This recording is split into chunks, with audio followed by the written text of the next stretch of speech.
noches con todos. Primero agradecer la invitación de Laboratorio de Jogó para conversar de este capítulo que a mí me encanta siempre hacer, que es conversando con el pediatra, porque siempre surgen muchas preguntas. Así que, Jessy, danos tú las reglas del juego. Listo, lo que vamos a ir es, vamos a invitar a todas las madres de familia que están aquí conectadas hoy y que nos vayan dando sus diferentes interrogantes o preguntas, diferentes temas, y lo van colocando aquí en el chat y yo les voy a ir consultando al doctor. Un poco tocando ya el contexto, doctor, justo lo veníamos hablando en interno, creo que una de las cosas que más hoy en día como madre de familia nos preocupa es lo que está sucediendo en la coyuntura, ¿no? Que estamos hablando de la difteria. Esto que ha sucedido hace unos días con una niña, la cual se fue el primer episodio que hemos tenido, y justo creo que el día de ayer ha habido un adulto mayor que también ha fallecido a causa de la difteria. Para empezar, doctor, ¿qué es la difteria? ¿Qué cosa es? ¿Cuáles son los síntomas? Creo que es como madre de familia, por lo menos es la primera vez que escuchamos, sabemos que dentro del sistema de vacunación, más no sabemos exactamente qué es y cuáles son los síntomas, ¿no? Que quizás tendríamos que reconocer. Claro que sí, Jessy, muy buena pregunta, porque de hecho, la difteria es una enfermedad que es infecto contagiosa y lo peor de todo es que es una enfermedad inmunoprevenible, o sea que es prevenible por vacunas. Hace 20 años no se había aislado el germen en el Perú, sin embargo se aisló en esta oportunidad penosamente en una niña que lamentablemente falleció. La difteria es producida por una bacteria que se llama Corynebacterium diphtheria y por algunos de sus primos hermanos, que son otras bacterias de la familia Corynebacteria. Esta bacteria ingresa a nuestro cuerpo por vía de las secreciones, por las gotitas de saliva, como ingresa en la mayoría de gérmenes que van a atacar el aparato respiratorio. Una vez que ingresa, tiene un periodo de incubación de 1 a 5 días aproximadamente, aparece un episodio febril, medio catarral, luego aparece una faringitis característica porque tienes unas membranas grisáceas, grises, horribles, como si fuera una gran amigdalitis terrible. Y esto va complicándose, ¿no? Porque estas membranas pueden obstruir la vía aérea, que es su primera complicación, y posteriormente esta bacteria produce unas toxinas. Estas toxinas pueden atacar cerebro, riñón, corazón, etcétera. ¿Qué es lo que se presume ha pasado con esta pequeñita que empezando a estar mejor tiene la típica lesión del corazón y causa una miocarditis y una falla cardíaca y lamentablemente muere, ¿no?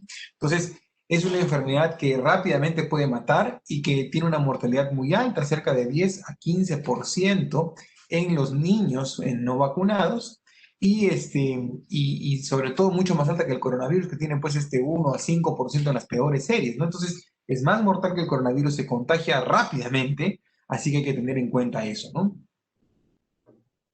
Y doctor, el tema de la vacunación, hoy en día, no, por ejemplo, hemos escuchado en Televisión Nacional que va a empezar una campaña de vacunación masiva.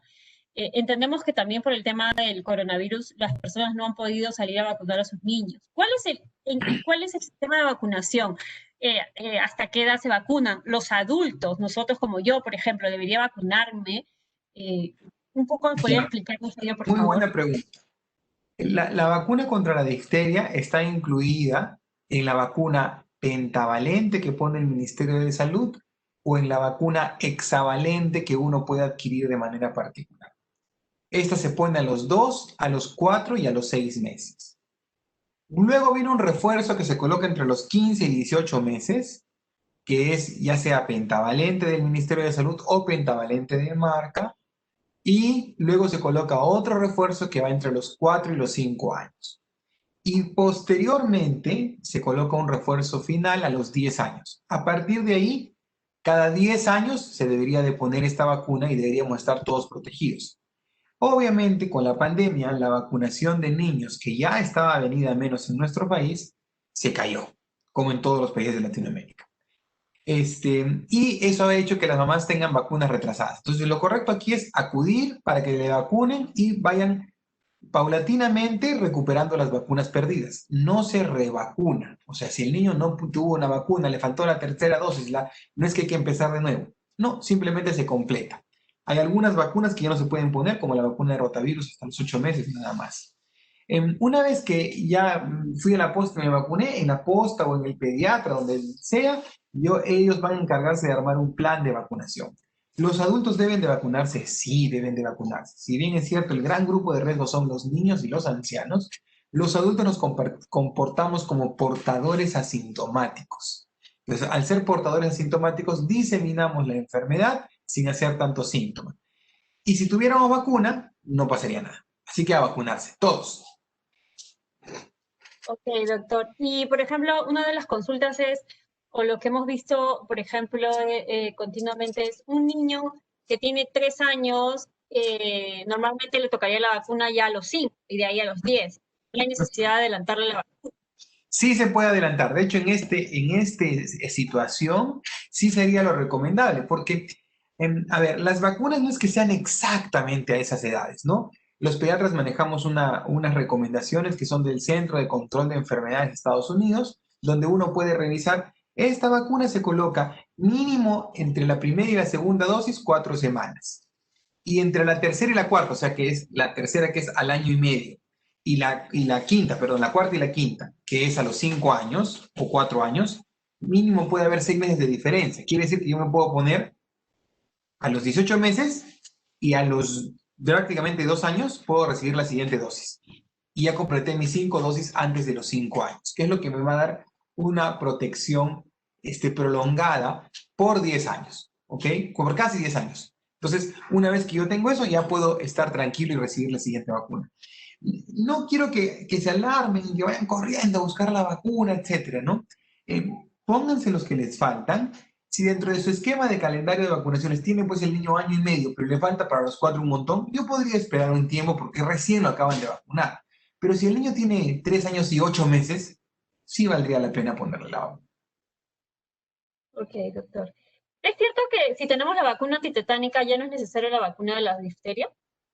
Es que la vacuna del tétanos viene con la vacuna de la difteria en los adultos. Para niños mayores de 7 años, incluyendo los adultos, existen dos formas de vacunarse.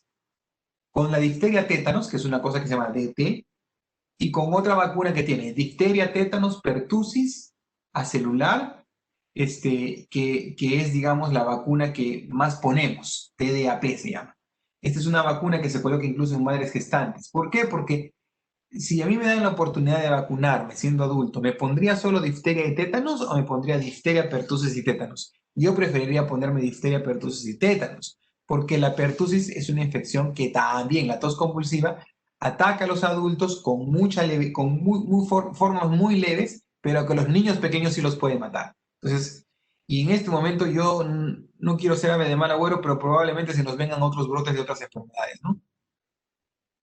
Claro, justamente por ese tema de retraso de las vacunas, ¿no? Yo creo que el tema de las vacunas ha sido uno de los detonantes más importantes y hay muchas mamás que todavía están regularizando vacunas, ¿no?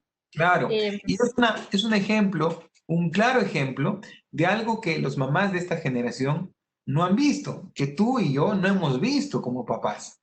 ¿Cuáles son? Son enfermedades que nunca habíamos visto. O sea, antes te hablaban de difteria y decían, ¿qué será difteria? Pues no, está incluida en la vacuna, pero ¿qué será? Ahora todo el mundo habla de la difteria y es una enfermedad que se había perdido de nuestra mente porque estaba controlada. Así hay el coqueluche, así está la polio y así están varias. Entonces hay que tener muy en cuenta eso y no olvidarnos de que lamentablemente nuestro país fue el último país en erradicar la polio no vacunal, o sea, la polio por el virus silvestre en América Latina en los 70. O sea que tampoco es que estemos tan lejos de tener otra vez algún brote de polio.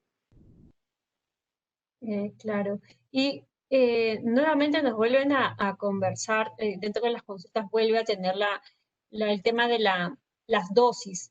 Eh, Nuevamente, ¿podría, por favor, doctor, decirnos Sí, exactamente cuáles son en qué momentos son el tema de vacunación para los niños? a los 2, 4 y 6 meses el esquema primario, a los 18 meses, entre los 15 y 18 meses el primer refuerzo, el segundo refuerzo entre los 4 y los 5 años, el tercer refuerzo a los 10 años y cada 10 años hasta que nos morimos, una dosis. Porque si hay vacuna para adultos, claro que hay. Claro, sí. Esa es una de las consultas más frecuentes y eso es lo que se está escuchando hoy en día en televisión nacional prácticamente todos estos días, ¿no? ello junto con el tema del coronavirus, que hoy en día, bueno, sabemos que todavía hay muchos niños que están en casa, sabemos que todavía hay unas limitantes con respecto a ello. Y ahí también viene la segunda gran interrogante, ¿no? Se acerca el verano, se acerca un calor intenso, muchos papás de alguna u otra manera ya están sacando a los niños, inclusive llevándolos a la playa. ¿Cuáles serían los consejos o las medidas que tenemos que tomar para nuestros hijos en este verano? Teniendo en cuenta que querramos o no, tenemos que de alguna u otra forma poder sacarlos un poco, porque ellos son los que han llevado el peso de esta pandemia, ¿no? Encerrados, no teniendo de repente un tema de habilidades sociales, comunicación con otros niños, interactuar, ¿no? Por supuesto. De hecho, Jessica, qué bueno que lo menciones y qué bueno que tengamos acerca de casi 70 papás conectados aquí que van a ser, digamos, la voz resonante de lo que yo les voy a decir. En verdad, tenemos que tomar nuestra responsabilidad como padres. Lamentablemente, las medidas del gobierno con las restricciones para niños que me parecen bastante drásticas y drásticas por culpa de algunos. Drástica por culpa del que no cumple las normas, drástica porque si no lo hacen así va a ser peor. Entonces ese concepto tenemos que cambiarlo de nuestra cultura, ¿no? Tenemos que cambiarlo. ¿Por qué? Porque en otros países los niños sí pueden salir, porque en otros países los adultos no tienen que hacer cuarentena y la cuarentena es voluntaria porque se respetan las normas. Aquí hemos perdido el respeto a las normas, es increíble, ¿no? Entonces, nadie respeta la norma. Entonces, si dicen que los niños van a salir, ya me imagino los parques llenos de niños jugando, correteando, tocándose unos a los otros, cuando podríamos estar tranquilos haciendo horarios, armando juntas en los vecindarios para dividirnos quién va a salir, cómo no va a salir, y que los niños puedan hacer sus actividades normales. O sea, eso no está bien. Más bien debemos buscar cómo los niños van a salir. Deberíamos estar viendo cómo los niños van a volver al colegio antes de prohibir y prohibir y prohibir, ¿no? Porque prohibir al fin y al cabo es más fácil que educar. Entonces ese es un gran problema. ¿Qué consejos para los papás ahora en el verano? El primer consejo es que los niños tienen que salir. El segundo consejo es que veamos a dónde los podemos llevar para no enfrentarlos a la autoridad, ¿no? Porque mal que bien, lo que digan nuestras autoridades tenemos que respetarlos, así no estemos de acuerdo. Me tocó conversar en mi casa y me pongo siempre como ejemplo, porque mis hijos querían ir al mar a nadar al mar, querían nadar al mar. Entonces, si les gusta nadar en el mar y se ponen sus huesos y se van a nadar al mar. Yo voy a nadar al mar.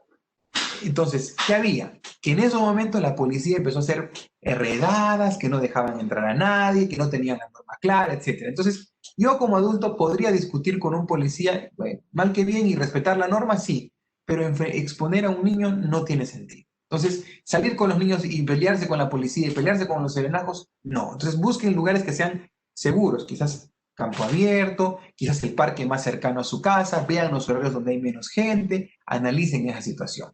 Segundo, sáquenlos a los niños, que salgan a mirar el parque, que salgan a dar vueltas a la manzana, que hagan ejercicios en casa.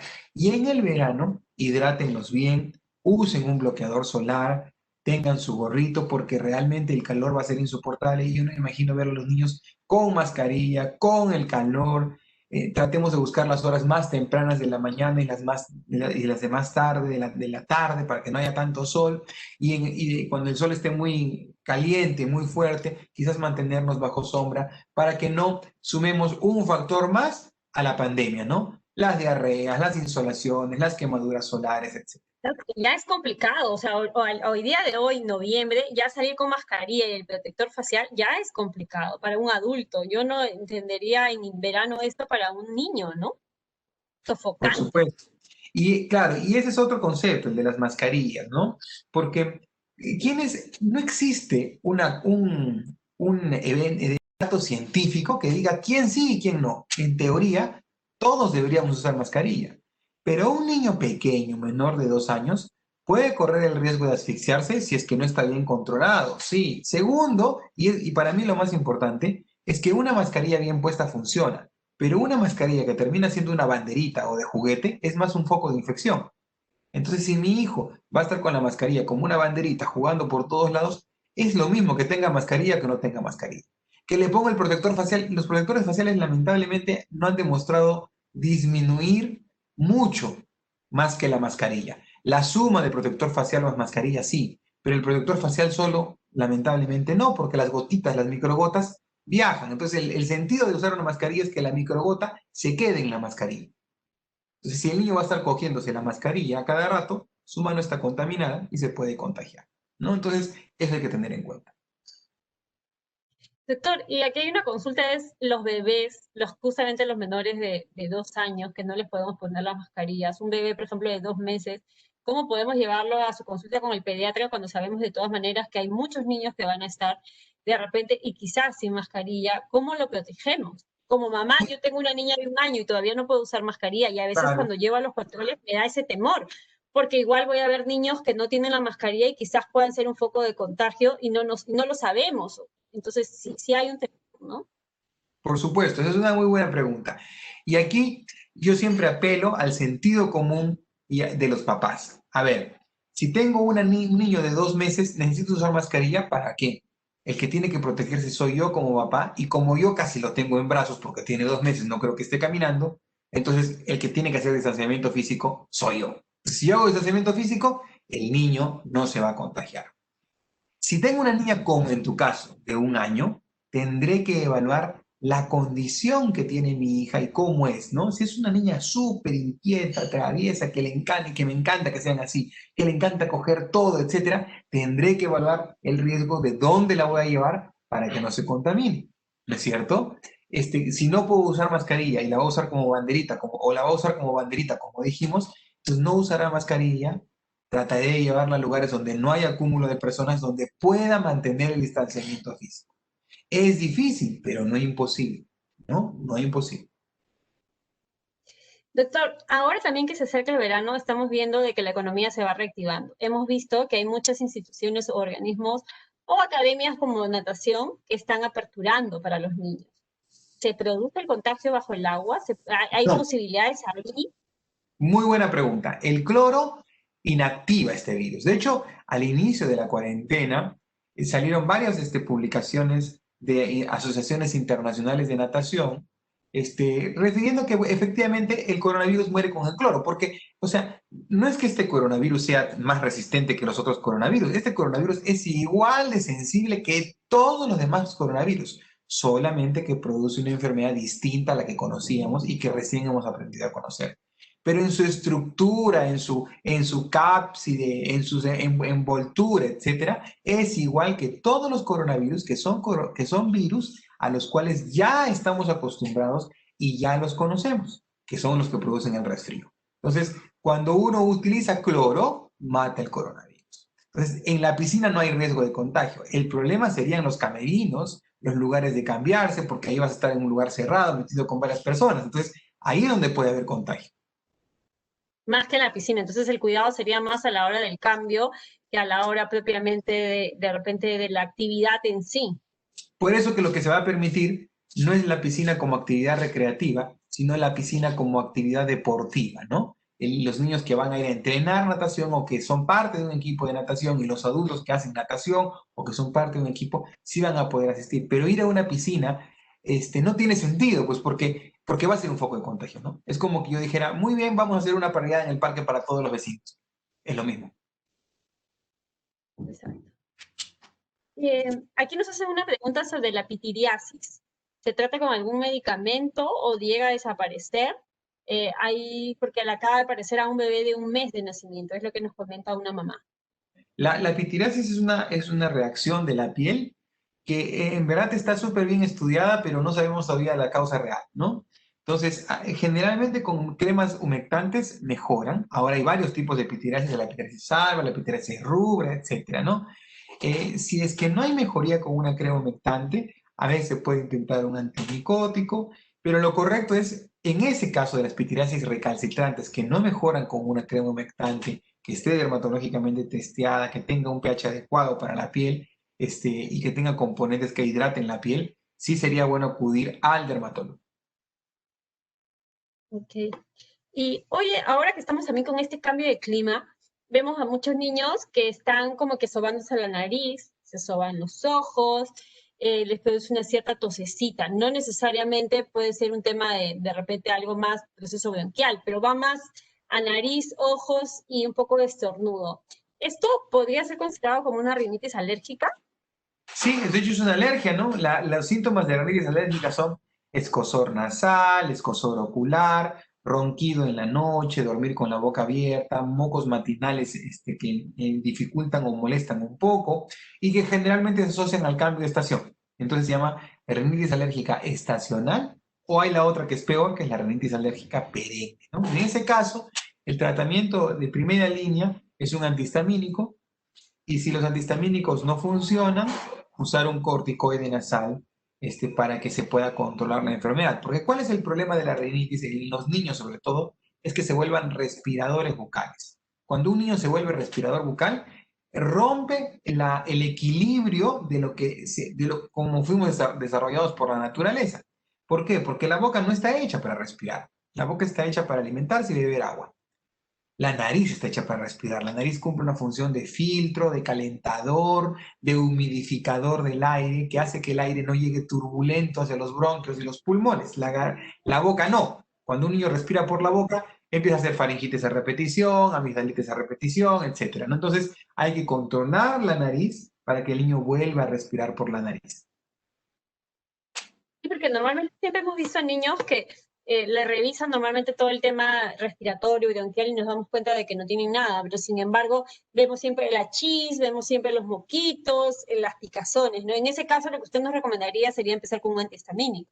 Sí, de hecho un antihistamínico, hay antihistamínicos ahora cada vez más seguros. La clorfenamina es un antihistamínico excelente, su gran problema es la sedación, ¿no?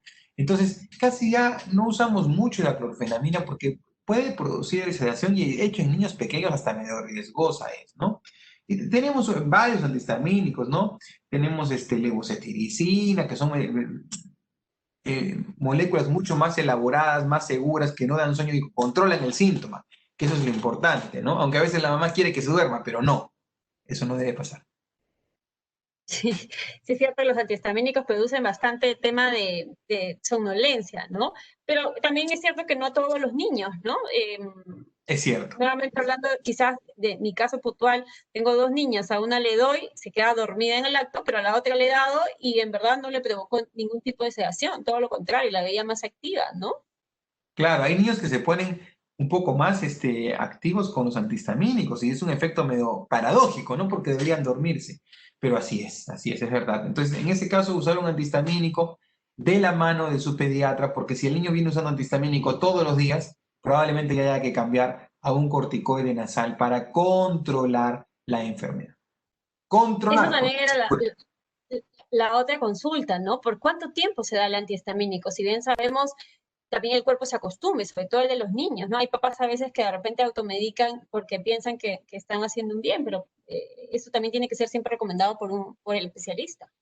Por supuesto, porque la automedicación en el Perú ha demostrado que somos el campeón mundial de automedicación, ¿no? Somos el número uno, así como que somos el número uno en la comida, también somos el número uno en automedicación y esta pandemia del coronavirus lo ha demostrado, ¿no? La gente saliendo a comprar acitromicina, ivermectina, hidroxicloroquina, dexametasona cuando ninguno funciona, ¿no? Igual pasa con los resfríos, entonces la gente sale corriendo a comprar un antihistamínico cuando los antihistamínicos en los resfríos solamente funcionan cuando el niño tiene como antecedente una rinitis alérgica o tiene un resfrío que es muy vasomotor, esos niños que tienen mucha congestión nasal, el antihistamínico puede ayudarlos un ratito, pero no le va a cortar el resfrío, no se lo va a curar. Entonces, mucho cuidado con la automedicación, que los antihistamínicos tienen efectos adversos, pueden producir sedación severa, parada respiratoria en algunos niños, sobre todo la clorfenamina.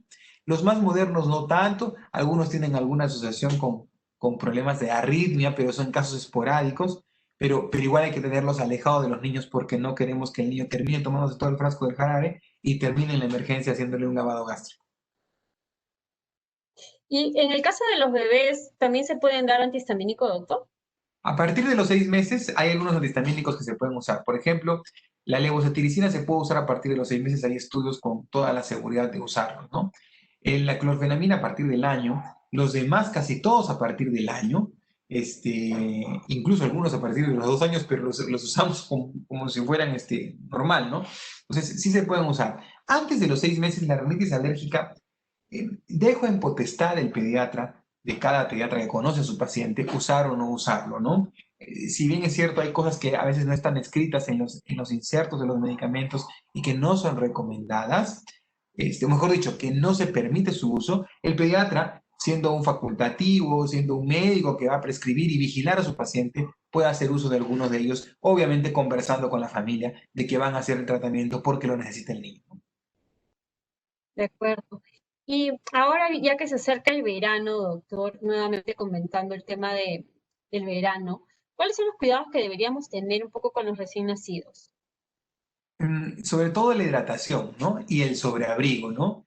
Pucha, que acá también en Perú también somos campeones de ponerle gorrito, 3 mudas de ropa encima a la pobre criatura, está que se sofoca y lleno de calor. Yo siempre cuento esta historia que el verano pasado me fui a Máncora y fui a comprar chifles, ¿no? Porque todo el mundo compra chifles en Máncora. Bueno, la cosa es que el maestro que hace los chifles es curandero, además, ¿no? Y le llevaban a un bebito de no sé qué pueblito cercano de Máncora, porque el bebito lloraba toda la noche y la mamá decía que estaba con pujo y con cólico. Y él no sabía que yo era pediatra, yo estaba ahí esperando mi turno para los chifles. Y lo traen al bebito, yo lo veo al bebito en Máncora, a 39 grados probablemente, con gorro de lana, con ropita, otra ropita encima, manoplas, piecitos envueltos, ¿no? Y el niño sofocando y llorando, ¿no? ¿Qué hizo el curandero? Le quitó la ropita, le pasó la mano y el niño se calmó. No se calmó porque le pasó la mano, se calmó porque simplemente le quitaron la ropa. Ese niño estaba sofocado de calor. Entonces hay que tener mucho cuidado con los bebés con la sofocación, porque se sofocan. Los bebitos cuando tienen mucho calor se duermen. No es como cuando tienen frío que lloran, no, se duermen. Están así, dormidos hasta que se deshidratan y se ponen irritables, ¿no? Entonces, mucho cuidado con eso. Los bebés tienen que estar frescos, ¿no? ¿Cuál es la diferencia de un bebito que vive en Francia, que está mucho más pegado al polo norte que nosotros del polo sur, en verano, y el niño anda en pañal, y acá no? ¿Cuál es la diferencia? Cultural. Cultural, totalmente, ¿no? Es un tema más de cultura, ¿no? Porque es cierto que allá en Europa, que hace mucho más frío, no lo tienen tan abrigado como nosotros aquí, que quizás en un invierno menos crudo los tenemos como 3 con 4 abrigos encima, ¿no? Ok, doctor, entonces, un poco recapitulando ello, lo más importante es tenerlos no tan abrigados y un poco descubiertos como para que no se produzca sofocación en el caso de los niños, Sí, ¿no? Y en el caso de los bebés de hidratados, igual ¿no? manera. Hidratados porque ahí Sí. su mejor hidratación es la leche materna, ¿no? O la fórmula se toman fórmula, ¿no?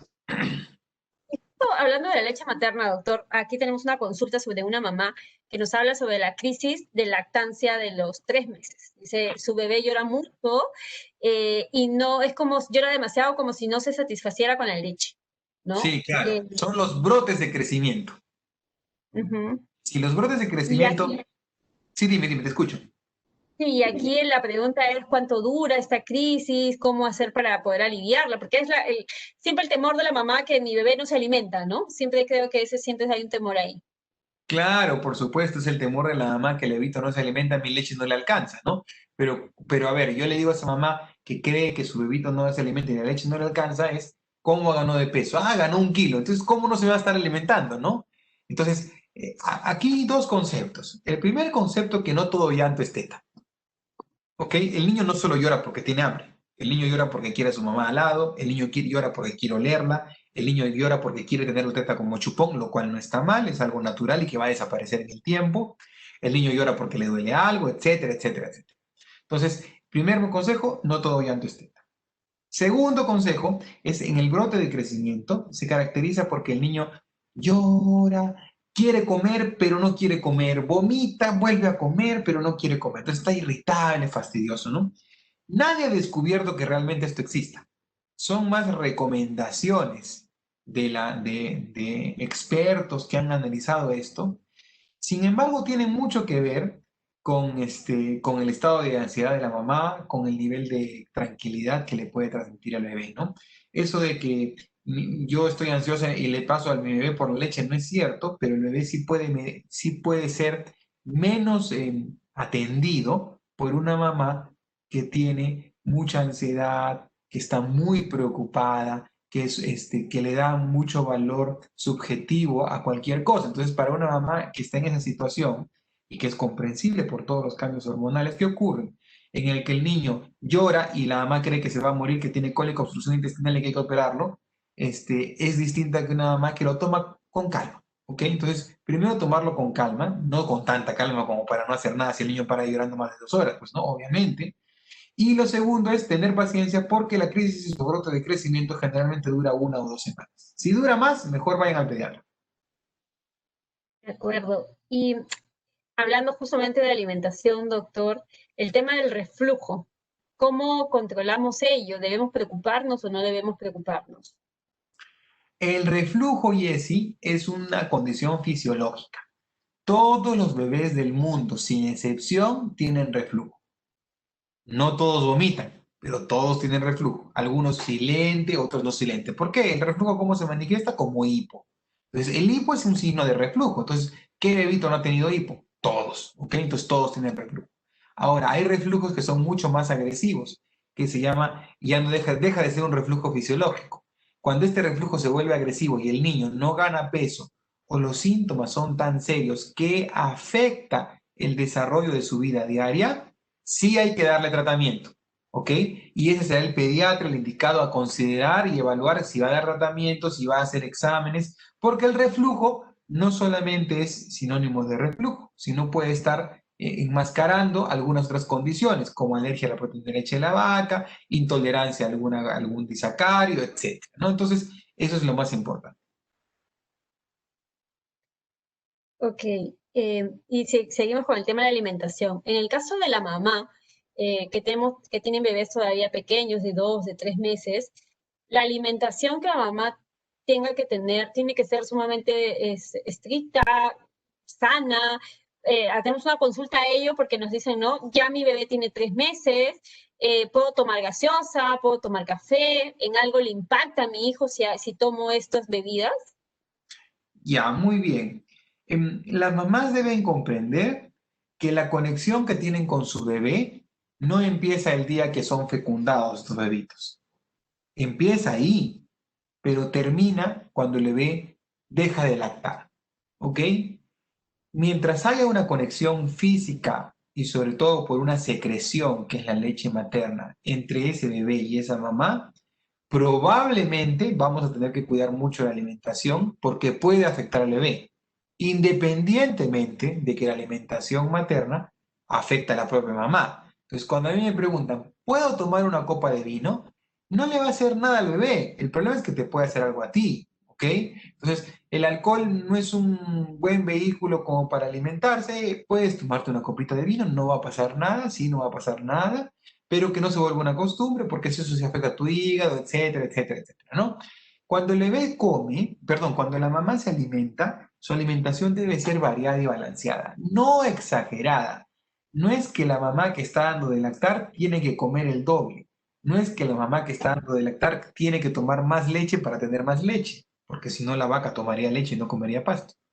No tiene que comer enjunjes mágicos como el hinojo, el cacao, el caldo de gallina negra, etc. La mamá solo necesita cerca de 300 calorías más, que realmente es un snack extra para lo que esa mamá necesita recuperar por la lactancia. Porque además recuerden, tú que eres mamá, las mamás, todas las mamás, excepto en algunas obviamente, se suben de peso en el embarazo. Entonces, ¿por qué te Sí, subes es de verdad. peso más de lo que el bebé pesa? Por obvias razones, porque la naturaleza es mágica, pues la naturaleza las hizo así a las mujeres para que ellas puedan, ¿cómo se llama?, desarrollarse y poder tener la capacidad de poder almacenar grasa para que cuando te estén dando de lactar puedan almacenar y recuperarse. Entonces la mamá tiene que perder. Y para perder, la única forma es dándole de lactar y alimentándose regularmente.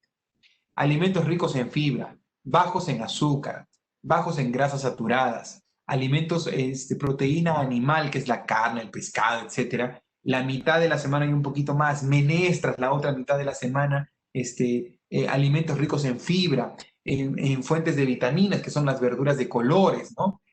Evitar el consumo de sal en exceso, el azúcar, los embutidos, los alimentos que tengan ultraprocesados, ¿no? Los condimentos artificiales, esas cosas hay que evitarlas. ¿Por qué? Porque hay una conexión entre el bebé y la mamá. De acuerdo, entonces tendríamos que tener una alimentación un poco más balanceada y de repente un poco más, por así decirlo, sana, ¿no? También Así porque como es. usted dice, a través de ello pasa a nuestros niños. Y justamente hablando del tema de la alimentación, ¿cuál sería o con qué alimentos deberíamos empezar la alimentación complementaria, doctor? Muy bien, eso es cultural, ¿no? De hecho, es bien curioso porque lo que venimos hablando hace algunos años acá en Lima, en los talleres que dicto y en los que estamos revisando en puericultura, etcétera.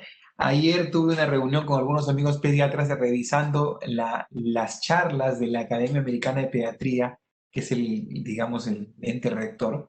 Y los americanos, los gringos que siempre han sido tan lábiles y tan laxos con sus recomendaciones alimenticias, ellos para ellos el azúcar no era un problema, la leche no era un problema, no había problemas para ellos, el niño que coma nomás, ¿no? Ahora se han visto pues con este boom que tienen de la obesidad que les ha explotado en la cara y se han dado cuenta que todo empieza con la alimentación complementaria, ¿no? Entonces, las recomendaciones que se vienen de alimentación complementaria en el mundo, menos mal, son las que ya venimos predicando, perdón, aquí en el Perú, pero que algunas mamás no lo saben. Primero que la comida es cultural, o sea que el bebé yo no le puedo exigir a la mamá, tiene que darle zapallito italiano cuando la mamá ni siquiera lo conoce. Los alimentos tienen que ser accesibles y estar en la región. No hay alimento mejor que otro, no existen alimentos mágicos, no es que si no toma jugo de granadilla no se le forma el estómago o si no come zapallo loche va a ser menos inteligente. No, los alimentos son culturales. Entonces el niño empieza a comer jugando. En verdad ni siquiera empieza a comer, empieza a jugar con la comida, la alimentación complementaria, con lo que ustedes quieran. Lo que sí se ha demostrado es que tienen que cumplir ciertos requisitos. Primero, que sea un alimento real. O sea, un alimento real es un alimento que se cultiva, que se extrae de la naturaleza y que se puede comer. No es un alimento procesado. Segundo, que pueda mi dedo aplastarlo para que el bebé no se atore, porque si no lo puedo aplastar no tiene la textura suficiente y se puede asfixiar. Tercero, que no lo tengo que obligar a comer. Cuarto, que debe ser variado, ¿no? El plato saludable es la mitad de la ración del plato de verduras, la cuarta parte carbohidratos y la cuarta parte proteínas. Si lo comen, ese es problema del bebé. El papá ofrece, el bebé decide cuánto comer. Puede ser una cucharada o 35. Eso depende de cada bebé.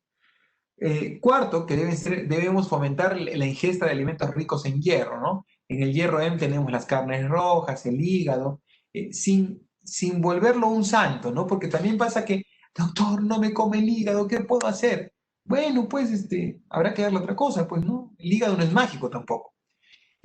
Alimentos ricos en hierro como las menestras, la arvejita verde, la lenteja, que tienen bastante hierro, ¿no? Eh, Darle su suplemento de hierro porque el pediatra se lo va a indicar a partir de los 4 meses si toma leche materna. Y con eso es suficiente. Ahora, que hay un alimento mejor que el otro, no. Tampoco se ha demostrado que si el niño come frutas que son dulces, va a ser un dulcero. Pero sí se recomienda que como yo soy el que ofrece, no le dé pues todos los días mango a la criatura porque obviamente solo va a comer el mango. Claro, porque se va a acostumbrar a una sola textura, a un solo sabor, ¿no? Así es. Y sí me ha pasado un poco este tema con, por ejemplo, con el mango, efectivamente, ¿no? A veces el mango en casa se come muy frecuente y le damos a la pequeña y luego ya no quiere otra cosa, ¿no? Entonces sí es cierto que nos ha sucedido. Em, y el doctor, y las cantidades, porque hay muchas mamás que nos dicen que antes de pandemia los niños comían muy bien, sin embargo hoy en día han dejado de comer y están comiendo en menos proporciones. Esto es Sí. para preocuparnos, deberíamos o no preocuparnos por ello. Bueno, yo más bien creo que en la pandemia los niños están comiendo peor, porque están comiendo mucho azúcar, ¿no? Ese es el gran problema, ¿no? El gran problema es el azúcar. A ver, las cantidades no son un problema. ¿Y por qué te lo decía? Porque hay dos preocupaciones de las mamás cuando su niño va a empezar a comer. El primero es que coma, o sea, tiene que comer. Y el segundo es cuánto come, ¿ok? Las dos no deben ser preocupaciones. Yo no me debo preocupar porque el niño coma y no me debo preocupar por cuánto coma. Lo que me debo preocupar es de ofrecerle alimentos que sean saludables y que sean ricos en nutrientes y en hierro, y en proteínas y vitaminas. Que no las coma, ese es problema del bebé. No se va a desnutrir por no comer. Los bebitos o los niños desnutridos no se desnutren porque no quieren comer, sino porque no tienen que comer. O sea, cuando una criatura no tiene que comer, va a ser desnutrida. Entonces, y ahí está el problema, ¿no? Hemos dejado por muchos años la puericultura, que es la ciencia que estudia esto, la crianza y la alimentación y todo eso, a manos de nadie, ¿no? Entonces, sin hablar mal de las personas, en verdad, yo creo que los pediatras tenemos que retomar esta batuta de poder dar recomendaciones, pero recomendaciones generales. A mí cuando vienen a preguntarme, ya, ¿me puede hacer el menú de lo que va a comer el niño? Yo les digo, bueno, yo no soy chef y en verdad no tendría por qué hacerlo porque yo no sé cómo cocinan en tu casa, cómo comen en tu casa. Entonces, los pediatras tenemos que dar recomendaciones, pautas generales y los papás tienen que ser capaces de ser educados en alimentación para que ellos puedan ser capaces de poder alimentar bien a sus hijos. Si ellos no son capaces de recibir educación, no tiene sentido. Ayer justo conversábamos esto en la reunión de pediatras. La medicina ha funcionado al revés por años. Hemos puesto políticas, normas, técnicas para que se cumplan, pero así no funciona. Como debe de funcionar es educar a la familia, como estamos haciendo ahora, a las mamás, para que ellas tengan los conceptos y ellas en su realidad analicen qué van a hacer y en su realidad contagien a su comunidad y en su comunidad contagien a su región y a su país. Y después de eso se sacan políticas. Entonces, no hay cantidades, no hay reglas estrictas, sino hay recomendaciones generales. El plato saludable es la recomendación general. ¿Podría repetirnos el tema del plato saludable, doctor, para que lo Sí, puedan... ese es el objetivo al que debe llegar un niño al año. No es que tiene que ser a los 6 meses, por si acaso. La mitad de la ración, verduras, la cuarta parte carbohidratos y la cuarta parte proteínas. Entonces, también lo conversábamos ayer, si yo les digo ahora que la comida peruana, que es el galardón gastronómico de Latinoamérica, no es saludable, probablemente mi reputación desaparezca. Pero es la verdad, la comida peruana no es saludable. Una carapulcra no es saludable. Una sopa seca no es saludable. Tenemos que volverlo saludable. Entonces, ¿yo podré comer mi carapulcra? Sí, puedo comer mi carapulcra. Entonces, tengo la papa seca, que es el carbohidrato, tengo el canchanchito o el pollito, que es la proteína, y tengo que acompañarlo de la mitad de la ración, o sea, de lo mismo que pongo de papa seca y de carne, con verduras. Eso es una comida saludable. Claro, porque normalmente los platos nuestros están llenos más de carbohidratos, ¿no? Porque casi la mitad de un plato es arroz puramente. Arroz o carbohidratos, ¿verdad? O pasta, ¿no? Entonces, Sí. ahí tenemos que corregir, ¿no? Tenemos que corregir. Y bueno, pues aunque me cueste algunos detractores, lamentablemente no es saludable. Y hablando justamente de carbohidratos y la alimentación, hay muchos niños hoy en día que padecen de estreñimiento. ¿Cómo ayudarlos? Porque tenemos ahorita aquí en la audiencia una mamá que nos habla justamente preocupada porque una niña de 2 años y 5 meses ha comenzado a estreñirse, ¿no? Que a veces no le puedo dar ni un pedazo de pan porque inmediatamente se estreñe. Claro, claro, muy, muy buena pregunta. Es un tema difícil de resolver porque el estreñimiento engloba varios factores. Engloba un factor alimenticio principalmente, pero este factor alimenticio del niño tiene que ver con costumbres en la casa. Entonces, a veces hay que cambiar las costumbres de la familia para que el niño coma. Y tercero, puede haber un problema de selectividad. Hay niños que son muy selectivos y solo comen 4 cosas. Entonces, a veces esos niños pueden terminar hasta en terapia para poder recuperar su selectividad y volverlos más amplios, ¿no? Cuando los niños van a la consulta y la mamá entra, yo le hago 2 preguntas. Primero, ¿cómo está comiendo? Siempre me dicen pésimo, siempre, ¿ya? La segunda es, ¿cómo está haciendo caca? Está siendo blando, normal, perfecto. Yo luego veo su curva de crecimiento y veo que está muy bien. Ya con solo ver su curva de crecimiento y que está haciendo caca bien, yo puedo saber que ese niño come perfecto. ¿Ok? Pero si veo que su curva de crecimiento está para arriba, en la obesidad, casi siempre tiene estreñimiento. O cuando la mamá viene y me dice, es estreñido, y yo le pregunto, ¿pero qué come? Ay, pero si come verduras, come frutas, toma agua, ¿por qué ser estreñido? Es estreñido por una razón. Es estreñido porque el bebé come poca cantidad de agua, poca cantidad de fibra come mucha proteína, y ahí está el problema, y ya vamos a hablar después de eso, o porque en la familia tienen malos hábitos alimentarios. Entonces, ¿por qué digo la proteína?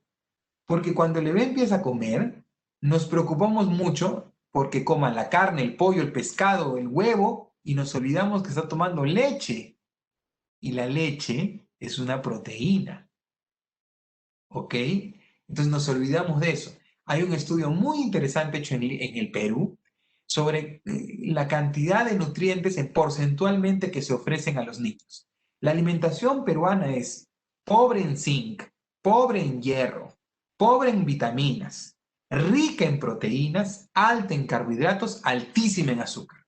Eso es lo que comen los niños. Entonces, tenemos que reequilibrar eso. Eso produce estreñimiento. Entonces, a esa mamá que su bebito tiene estreñimiento, depende de la edad, obviamente, hay que ofrecerle verduras, ofrecerle de tomar agua, no darle jugo de frutas, sino agua, la fruta picada, no la fruta en jugo, bajar la cantidad de proteínas. Si yo veo que el niño está tomando un montón de leche, ¿cuándo le debo introducir la proteína realmente? Cuando el niño empieza a dejar la leche.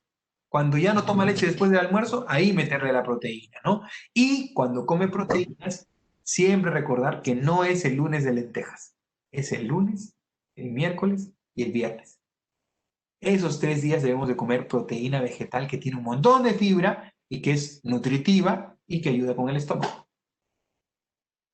Y ahorita que usted comenta el tema de la leche, doctor, ¿estamos hablando de la leche procesada, tipo las latas que son fórmulas maternizadas, o estamos hablando de todo tipo de leche, como las leche entera que venden en los supermercados? Claro, la leche materna o la fórmula es el alimento principal durante el primer año, ¿ok? Ujú. Después del primer año, la leche materna sigue siendo un alimento muy importante, ya no el más importante, pero sigue siendo muy importante y se puede dar hasta cuando quiera la mamá. ¿Por qué? Porque es una leche diseñada de humanos para humanos. Las fórmulas, y aquí sí hay controversia al respecto, ¿no? Las nuevas guías de alimentación que están por salir en el 2020 en Estados Unidos dicen literalmente que a partir del año los niños ya no necesitan tomar fórmulas. O mejor dicho, no dice que ya no necesitan. No es una necesidad tomar una fórmula. Lo de la leche de vaca nunca ha sido una necesidad. O sea, simplemente es un invento del marketing. Porque los niños no necesitan 3 vasos de leche al día para ser más fuertes y sanos. Eso es una cosa de marketing, nada más. La leche es un superalimento, es nutritivo, es delicioso, tiene una proteína de alto valor biológico y debe considerarse como tal. Porque nadie se está preocupando aquí porque el niño tiene que comer 3 huevos diarios para ser fuerte y sano. ¿No es cierto? Y ya, bueno, la leche es lo mismo. La leche es una proteína más después del año, ¿ok? Entonces, que haya niños muy lecheros, ya, bueno, hay niños muy lecheros. Pero que haya niños que viene la mamá y me dice al año, ya no toma leche, no me preocupa. Creo que eso es algo que muchas mamás, me incluyo, a veces nos preocupa, ¿no? De cuando dejan de tomar leche y decimos, porque siempre hemos, de repente, la crianza, como en la que hemos venido, nos han dicho que la leche es el principal alimento, ¿no? Entonces sí es cierto que cuando tenemos igual mi niña de 3 años toma todavía su leche, ¿no? Pero ya es una leche de supermercado, el tarro que le preparo y trato de bajárselo, ¿no? Porque sí es cierto que me preocupa y como mamá hay momentos en que sí, digo de repente, oye, si le quito, perderá peso, no le ayudará y a veces Claro, hay ese mito por culturalmente, ¿no? por supuesto. Y además, no solo eso, Jessica, hay un problema que tenemos de percepción, ¿no? El primer problema de percepción es que los adultos, cuando vemos un niño flaco, pensamos que está desnutrido. Y cuando vemos un gordito decimos, no, está normal. Entonces, yo les pongo el ejemplo, ¿no? Y siempre se los digo a los papás en mi consultorio. Si a Cristiano Ronaldo se le notan las costillas, es esbelto. Pero si a un niño se le notan las costillas, no come nada en su casa, está desnutrido. Seguro que ese niño no toma leche, no come bien, ¿no? Entonces tenemos ese estigma de etiquetar a los niños como flacos porque se le notan las costillas. Y si yo los invitara a analizar las curvas de crecimiento de un niño que se le notan las costillas, su relación peso-talla es perfecta. Es perfecta. ¿Por qué? Porque nunca han visto un niño desnutrido, pues un niño desnutrido es totalmente distinto. ¿ok? Y un consejo sí muy importante, ya que tocaste el tema de las leches y de los alimentos, es que, y que era un concepto que ayer en la charla que estuvimos conversando con mis colegas pediatras también se recalcó, es que debemos conversar los pediatras con los papás sobre el impacto que tiene el marketing en la salud y en la decisión de comprar cosas. Cuando uno compra un alimento es bien utópico porque uno dice, el yogur, por ejemplo, es un alimento que visualmente es natural, es saludable, la misma fruta, ¿no es cierto? Sin embargo, cuando uno ve un yogur que dice incluso light y tiene un octógono de alto en azúcar, uno dice, pero ¿cómo es esto? Si tiene un octógono alto en azúcar, ¿cómo va a ser light? ¿No? Entonces, yo los invito a los papás a que aprendan a leer la etiqueta nutricional. Tienen que aprender a leer una etiqueta nutricional. No se guíen de los octógonos. Eso es simplemente una ayuda visual para hacer un tamizaje. Pero uno tiene que voltear la etiqueta. Requisitos para que un alimento sea bueno y saludable. Que tenga pocos ingredientes. Cuando a mí me dan una caja de leche y yo veo que dice A, B, C, D, E, F, no estoy hablando de las fórmulas, estoy hablando de leches, J, K, L, etcétera, no es un buen alimento. Cuando a mí me dan una leche y volteo y digo leche y agua, está bien. Y otro es el orden. Ustedes van a ver en el orden de los alimentos, de los ingredientes, el mayor ingrediente siempre está primero. Ni se les ocurra comprar el que primero dice jarabe de maíz, azúcar, maltodextrina, etcétera. Es un buen consejo. A partir de ahora, revisar las etiquetas antes de comprar un alimento para nuestros hijos.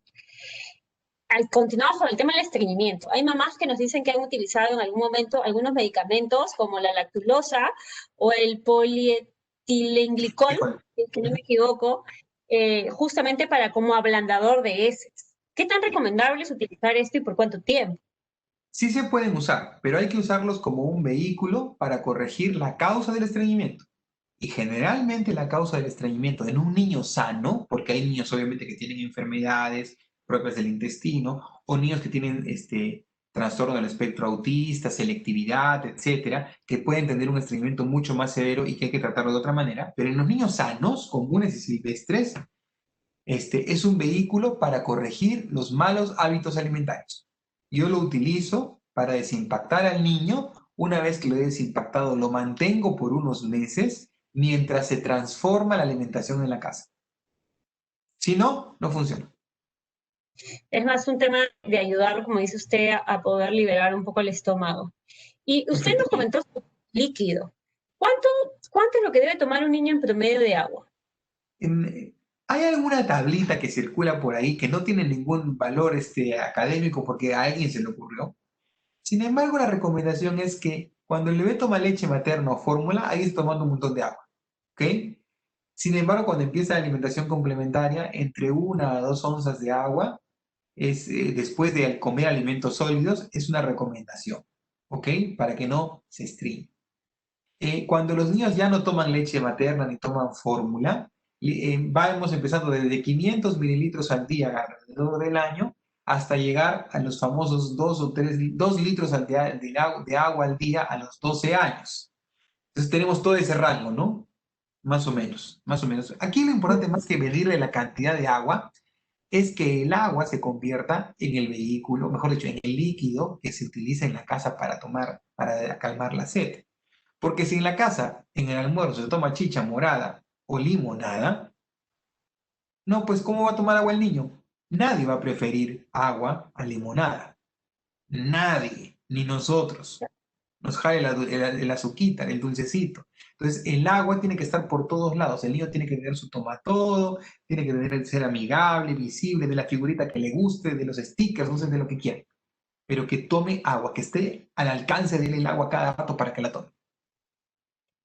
¿Y qué tan bueno es que un niño antes de acostarse tome agua? Es bueno? Muchas veces se ha escuchado de que a veces hace que sus riñones trabajen más, según lo que No, algunas mamás nos comentan. no, el cuerpo humano es muy mágico, ¿no? Es mágico, o sea, los riñones funcionan conforme tienen que funcionar. Si tomo mucha agua van a funcionar muy bien, como si tomo poca agua van a funcionar muy mal, pero tengo que tomar agua. No es que si tomo agua van a limpiar mis riñones, no. Pero de hecho es mejor tomar agua que tomar leche antes de dormir, porque la leche se acumula en los dientes y te da caries, ¿no? Entonces los odontopediatras odian eso, si dicen que se tiene que tomar leche, que se lave los dientes. Pero muy pocos niños lavan los dientes después de tomar la leche. Y hay muchos niños que de madrugada todavía toman leche, ¿no? Entonces, Claro, la leche materna y el agua no hay problema, pero la leche de fórmula o la leche de vaca, sí, pues tiene algunos componentes que pueden ser cariogénicos. de acuerdo. Y viendo un poco ahora ya el tema del desarrollo motriz de cada niño, nosotros sabemos que hay etapas, ¿no? Primero los niños comienzan a levantar el cuellito, luego se sientan, luego comienzan a gatear y todo. Como que en la sociedad estamos muy acostumbrados a etapas, ¿no? A los 3 meses el cuello, a los 6 se debe sentar, a los 9 ya debe pararse, tal. Entonces, muchas mamás nos consultan aquí dentro del chat. eh, ¿Es normal? O sea, ¿a qué edad debería? Si a los 6 meses mi niño no se sienta, ¿me debo preocupar? ¿Qué puedo hacer? Si al año ya no está caminando, ¿me debo alarmar? ¿Debo llevarlo al pediatra? ¿Cuál es el proceso? ¿Cuáles son las etapas o los rangos, ¿no? Que deberíamos tener como mamás en cuenta para tampoco cortar etapas o forzar a hacer a un niño algo que todavía no está de repente su cuerpo fisiológicamente Preparado. preparado para hacerlo. Ya, perfecto. Esto me trae a colación la explicación que les estoy dando a mis pacientes porque motivo de la pandemia me ha servido de excusa para hacer algo que siempre quise hacer, que los niños no tienen que ir al control de niño sano todos los meses. Eso no tiene sentido. Y no tiene sentido por una sencilla razón. Es una norma hecha para niños que no van a tener control y que probablemente si el niño no lo controlan, nadie sabe qué le pasó y puede perderse, ¿ok? Pero en la mayoría de niños que acuden a su pediatra o que acuden a un control, los controles cada mes no tienen sentido, lo único que llenan es de ansiedad a la madre. ¿Por qué? Porque ahí iban los hitos del desarrollo. Los hitos del desarrollo no aparecen mes a mes. Los hitos del desarrollo son periodos. El desarrollo del cuerpo humano depende de la mielinización de los nervios. ¿Qué significa la mielinización? Los cables, que son los nervios, tienen que cubrirse de una vaina de grasa para que funcionen muy bien. Esa vaina de grasa aparece de la cabeza hacia la periferia, o sea, del centro hacia la periferia. Entonces, primero que controla el niño la cabeza, luego que controla los hombros y no se le cae la cabeza, luego que controla el abdomen y quiere hacer abdominales. A la par, va controlando sus hombros y sus codos. Cuando ya se sienta, controla la cintura pélvica.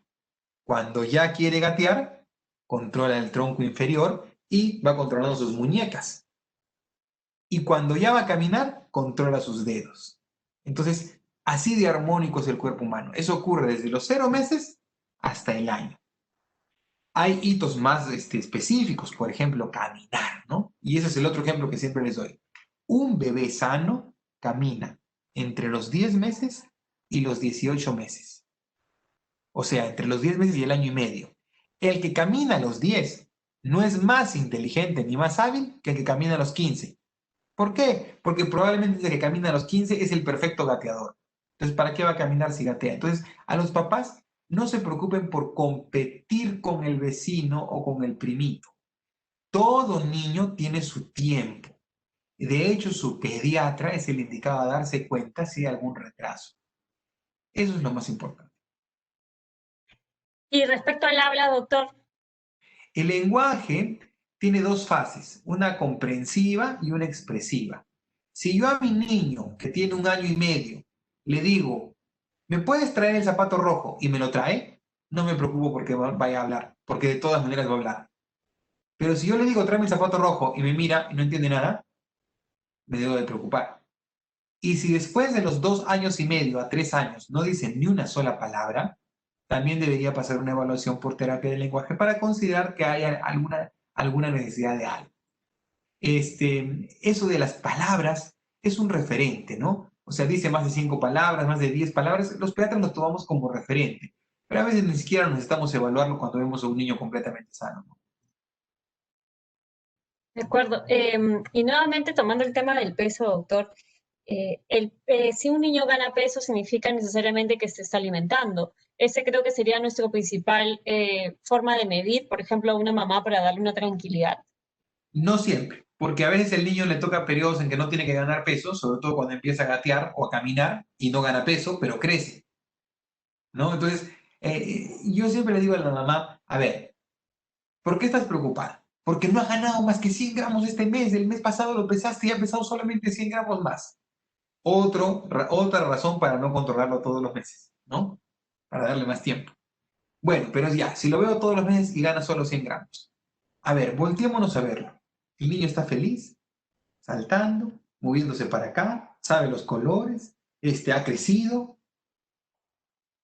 No creo que tenga alguna enfermedad, porque para que una enfermedad afecte el peso de un niño, no solo le va a afectar el peso, pues el niño va a estar mal.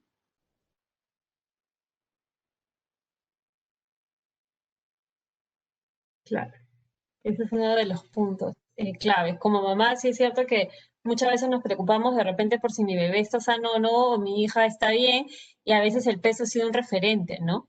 Sí, Y muchas veces, pues como dice usted, le llevamos al pediatra a sus consultas y nos indican, está bien, y a veces uno dice, pero no ganó peso, y pues efectivamente nos dicen, pero está sano, corre y está dentro de los límites, ¿no? Y muchas veces también he leído ahí entre uno de sus posts, doctor, eh, los índices, ¿no? Los rangos, los percentiles, mejor dicho, sí. ¿no? A Ajá, veces nos guiamos mucho en el percentil y efectivamente el percentil no necesariamente nos da una buena medida, ¿no? claro, porque además depende mucho de la genética, ¿no? Yo hace poco publiqué algo de que el percentil no es como el coeficiente intelectual, porque las mamás compiten. ¿Y tu hijo en qué percentil está? El mío está en el 85, ¿no? Ah, qué bueno, pues será su papá muy grande, ¿no? Porque yo a mis hijos jamás permitiría que estén en el 85 de peso, porque serían gorditos. Claro. Y ahora, doctor, referente, por ejemplo, en las niñas. Hay muchas niñitas que de repente ya van al baño solas, ya saben limpiarse, estamos hablando de niñas de 5 o 6 años, y les da infección urinaria. Muchas mamás nos preguntan el por qué podría tener infección urinaria y qué hacer o cómo ayudarlas, ¿no? La infección urinaria, que es la única infección que no ha disminuido en la pandemia, porque todas las demás se han disminuido, se produce porque hay factores de riesgo, ¿no? Primer factor de riesgo es ser mujer, porque la distancia entre el meato uretral, o sea, por donde sale la pichi, la orina, y la vejiga es cortita en la mujer. En el hombre, por el pene, es un poco más larga. Entonces, hay más riesgo de que haya contaminación. Segundo es la limpieza, ¿no? La niñita se limpia y arrastra los gérmenes, o mejor dicho, la caquita, y la lleva hacia la vaginita y se contamina. ¿No? Entonces ahí lo que hay que hacer es educar en la limpieza, hacerla que orine, o sea, que no se aguante, porque los niños que se aguantan también terminan haciendo a veces infecciones urinarias, ¿no? Que sepa reconocer que tiene ganas de ir al baño, vamos al baño. Igual en los hombrecitos, ¿ah? Por si acaso. Que tome bastante líquido y que tenga buena higiene. Nada más. Ya una vez que diagnosticamos o sospechamos la infección urinaria, el pediatra es el indicado a hacer el diagnóstico. De acuerdo, doctor. Y ahora nos han comentado sobre, por ejemplo, el tema de la hernia umbilical. Hay niños que tienen hernia umbilical. ¿Cuáles serían de repente los síntomas de alarma para que una mamá pueda preocuparse por ello, ¿no? La hernia umbilical, no debemos de preocuparnos por encima de los 2 años, o por debajo, perdón. Antes de los 2 años, si quieren ya ser muy académicos, o sea, debajo del año, casi siempre se resuelve sola, ¿ok? Ponerle un guairuro, ponerle una moneda, un botón, una cinta, no ha demostrado eficacia, excepto en los bebés prematuros, en los que acaba de salir un artículo diciendo que ponerles una cinta y afrontarlo disminuye el riesgo, o mejor dicho, acorta el tiempo en que ésta se cierra, porque se va a cerrar de todas maneras. Se produce porque los músculos del abdomen en los bebés están todos delgaditos y como sale el ombligo por ahí, no lo pueden cerrar. Cuando el niño empieza a moverse, a mover las piernitas, a caminar, a gatear, se cierra. Y al cerrarse, presionan el ombligo y ya no le pasa nada, ya no se sale, ¿no? Entonces, eso ocurre alrededor del año, año y medio, ¿no? Si después del año y medio persiste, sería bueno que el pediatra lo evalúe para considerar o para que considere si es que tiene que ir con el cirujano pediatra para una cirugía. Pero son muy, muy pocos, contados 1 de 1000 los que se operan. Y en el caso, nuevamente hablando de las niñas, mucho se habla del tema de la displasia de cadera. Ujú. A veces hay mamás que nos hablan, por ejemplo, de que las piernitas de las bebés en cada cambio de pañal a veces suenan. ¿Es normal o puede ser un tema de displasia propiamente? No, la displasia de cadera no suena cuando la mamá lo mueve. La displasia de cadera tiene algunos signos que son los que el pediatra evalúa y que considera hacer algún despistaje para que lo vea el traumatólogo. Y quizás lo más importante es el antecedente. Si la mamá tuvo displasia de cadera, sobre todo por línea materna, y esta es una niña mujer, sus chances son mayores. Si tiene una hermana con displasia de cadera también. Entonces, ahí sí habría que chequear hasta sin que haya signos y síntomas. Y nuevamente hablando sobre el tema del desarrollo, doctor. ¿En qué momento un niño debe usar un vacío? ¿En qué momento una mamá puede saber si ya mi hijo está listo para usar el vacío? Ah, ok. Ya, ok. ¿Cuándo estoy preparado para hacer el potty training o el entrenamiento para que deje el pañal? Algunos requisitos son, primero, que hable. Segundo, que sea capaz de reconocer que se hizo la pila. Y el mejor de todos, y que si eso lo tienen, ya pues con esto está facilísimo, es que la niña o el niño no quiere usar el pañal. Cuando el niño y el niño no quieren usar el pañal, ya están casi listos. Casi siempre están listos. ¿Ok? Pero antes no hay una edad. El rango es bien amplio, desde el año hasta los 5. No hay una estación. No es que en el verano le voy a quitar porque ya es verano. No, no depende de la estación, depende del niño. Y en respecto a las vitaminas, doctor, ¿es bueno darle vitaminas a los niños para que levanten el apetito en caso de niños que no quieran comer, por ejemplo? No, la única vitamina, mejor dicho, microelemento que ha demostrado aumentar el apetito es el zinc, pero en los que tienen déficit de zinc, que son bien raros, ¿eh? Porque nuestra alimentación es súper rica en zinc. Así que no, nada de estimulantes del apetito. Y nuevamente, tomando el tema de la infección urinaria, en bebés, ¿cómo puedo darme cuenta si un bebé tiene una infección urinaria? ¿Por el olor de repente Ah, del orine? no, los menores de 3 años pueden tener irritabilidad, fastidio, fiebre, vómitos, diarrea, ¿ok? Y tener infección urinaria. Entonces, cuando el niño tiene fiebre sin causa, obviamente lo vamos a evaluar y va a ser obligatorio pedir un examen de orina. A veces la orina fétida en el pañal puede ser un indicador indirecto, pero no siempre. Es, em, por así decirlo, ¿es obligatorio darle el hierro a los niños Es a una partir de los recomendación. 6 meses?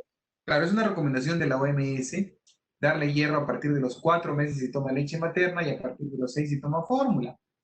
Es potestad del pediatra decidir si lo va a suspender o no suspender.